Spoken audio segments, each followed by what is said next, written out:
Fischers Ghost. The following incident comes from Australia, and is well known in that part of the world.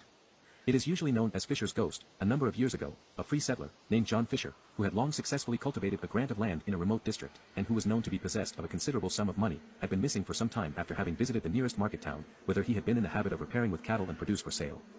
An inquiry was instituted by his acquaintances, but his head servant, or rather his assistant on the farm, an ex-convict, who had lived many years with him in that situation, declared that his master had left the colony for some time on business, and that he expected him to return in a few months. As this man was generally known as Fisher's confidential servant, his assertion was believed, though some expressed surprise at the settler's abrupt and clandestine departure, for his character was good in every way. The month's wonder soon subsided, however, and Fisher was forgotten. His assistant, meanwhile, managed the farm, bought and sold, and spent money freely. If questioned, which was but rarely, he would express his surprise at his master's delay, and pretend to expect him daily. A few months after he had been first missed, a neighboring settler, who was returning late on Saturday night from the market town, had occasion to pass within half a mile of Fisher's house. As he was riding by the fence which separated the farm from the high road, he distinctly saw the figure of a man seated on the railing, and at once recognized the form and features of his lost neighbor. He instantly stopped and called to him by name, but the figure descended from the railing, and pointing appealingly toward the house, walked slowly across the field in that direction.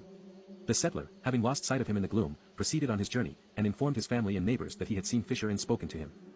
On inquiry, however, Fisher's assistant said that he had not arrived, and was affected to laugh at the settler's story, insinuating that he had probably drunk too freely at the market. The neighbors were, however, not satisfied. The strange appearance of Fisher, sitting on the rail and pointing, with so much meaning, toward his own house aroused their suspicions, and they insisted upon a strict and immediate investigation by the police. The party of investigators took with them an old and clever native. They had not proceeded far in the underbrush when they discovered a log, on which was a dark brown stain. This the native examined, and at once declared it to be white man's blood. He then, without hesitation, set off at a full run, toward a pond not far from the house. He ran backwards and forwards about the pond, like a dog on the scent, and finally, borrowing a ramrod from one of the settlers, ran it into the earth. He did this in one or two places, and finally said, "White man here." The spot was immediately dug up, and a corpse, identified as that of Fisher, was discovered, its skull fractured, and evidently many weeks buried. The guilty assistant was immediately arrested, and tried at Sydney, on circumstantial evidence alone strong enough, however, to convict him, in spite of his self-possession, and protestations of innocence. He was sentenced to death, and, previous to his execution, made an ample confession of his guilt.